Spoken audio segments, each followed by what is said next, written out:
you don't know if the next day comes. Appreciate the time when you wake up in the morning and you go to bed in the evening. Actually, we would need a lot of skulls on the table, because that would again change some perspective. On the one side, the fact of mortality, and on the other side, the fact of infinity. Welcome back to The Everyday Stoic with myself, William Mulligan. Today, joining me is Master Shi Heng Yi. Today's episode is powered by Huel. Huel is a quick, affordable, nutritiously complete food with everything that your body needs. I hope you enjoy. Yesterday we were speaking about you know how the Stoics would keep a score to remind themselves of their own mortality. And when we talked about it, I completely forgot that me and my brothers do a similar thing. We've got a calendar, and it's your whole life in little squares, and every week you rub out one of the squares, you fill it in, and you're just counting down till the day you die. It sounds very morbid, but it's had a huge impact on my life. It's changed my life because when you're filling it out, you sort of review the last week, and you can see what mistakes you made, what you did right. But just seeing it every day, when you visualize the time you have left, it's such a visceral reminder of your own mortality. What do you think of this? Do you think that's... Because we spoke about it yesterday, and I kind of understand your thoughts on it. But do you think it is morbid, or do you think there's a power to it? There are similar things in Buddhist traditions as well. I think one of them even coming from the Dalai Lama, I don't remember. Maybe it is expressed in a little bit more nice way, but in essence, it's exactly the same. Appreciate the time when you wake up in the morning and you go to bed in the evening, because you don't know if the next day comes. Literally, it's the same. Yeah, just the way how it is expressed is maybe a little bit more different. So, but something like this in my world is just culturally based, which means some people are very fine, are very sensitive. They can tell the details of wordings. So there you might use poems expressing all of this, okay? But then maybe there are other people, they don't have their focus on mind activities, thinking about it, contemplating about something. So you need it just precisely. Look at the skull. Okay, but the message is the same. But what I also now, maybe I could be wrong, but realized is that it seems to me like Stoicism is also at the same time maybe very, very life-related. But life-related to our current life. Life-related to our physical life.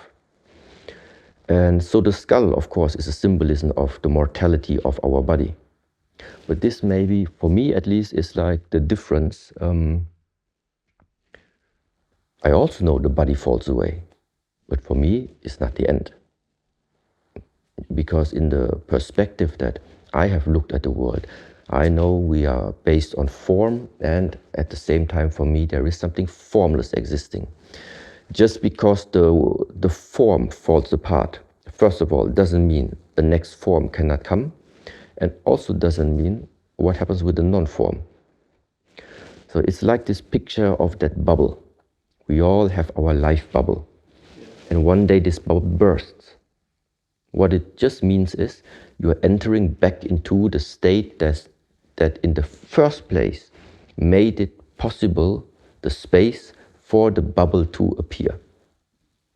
So, and now yes, yeah. But why do you say that another bubble can come?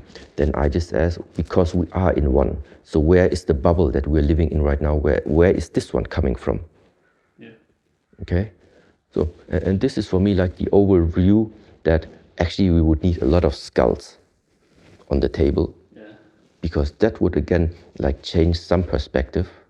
On the one side, the fact of mortality, and on the other side, the fact of infinity. Yeah, there's actually in the Meditations, Marcus Aurelius talks kind of about a similar topic. You know, people are so fearful of death, and in here there's a passage somewhere, and he's saying, you know, if our body just turns to dust and that's it, then, you know, we don't have consciousness, there's nothing to fear, because we didn't fear before we was born. And he says, but if our atoms are dispersed and transform into something else, or go to heaven, then that's nothing to fear either. So he's kind of saying, regardless of what your belief is, there's nothing to fear, because you either don't realize, if you're dead, you cannot fear death, or you're transformed and then you're into a new consciousness, a new life form, and then there's no reason to fear death. And I think he writes about this a lot, about death, because it was something he dealt with. A lot of his people died. And I think that's a good way of thinking it. That's something like a revelation I had when I was at school. I kind of thought, like, no matter what happens, it's kind of nothing to fear. I hope you're enjoying the talk so far. If you have any questions for myself or Master Shi Heng Yi, leave a comment and I'll give my best answer to it. And if it's for Master Shi Heng Yi, I'll shoot it over to him and give you his reply. Today's episode is powered by Huel, which is a quick, affordable and nutritiously complete food with everything that your body needs. Of course, this journey to Germany was powered by Huel. We took their meals with us, their shakes, their vitamin drinks, and it was just good. It was a good change to not go into all these fast food places, getting a bit of junk, which normally seems like a good idea at the time, but you start feeling worse. If you're interested in any Huel products, the link will be in the description below. Enjoy the rest of this talk. I'd like to ask you the question of either if any of these three Stoics, you know, the Emperor Marcus Aurelius, Epictetus, the former slave, or Seneca, who was, you know, served with Emperor Nero, or if any of the teachings, anything like that, if any of it sticks out to you, or over the years as we've been speaking, if anything you've ever kind of gone like, that's good, I like that, or, you know, you've took it into your life. Me, it is the fact of right now you have plenty of books about them available now, 21st century. So what have they done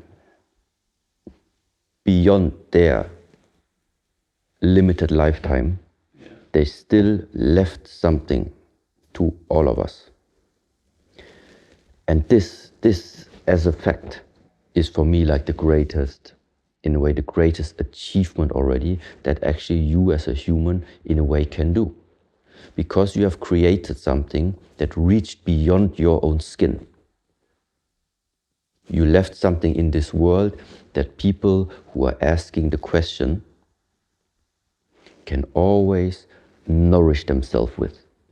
And as long as all of these teachings, and this is where it boils down for me, no matter what religion, no matter what philosophy, no matter what you think you are studying or doing, the healthy consequence, in my opinion, should be that you are becoming a human being which is more life accepting than life denying.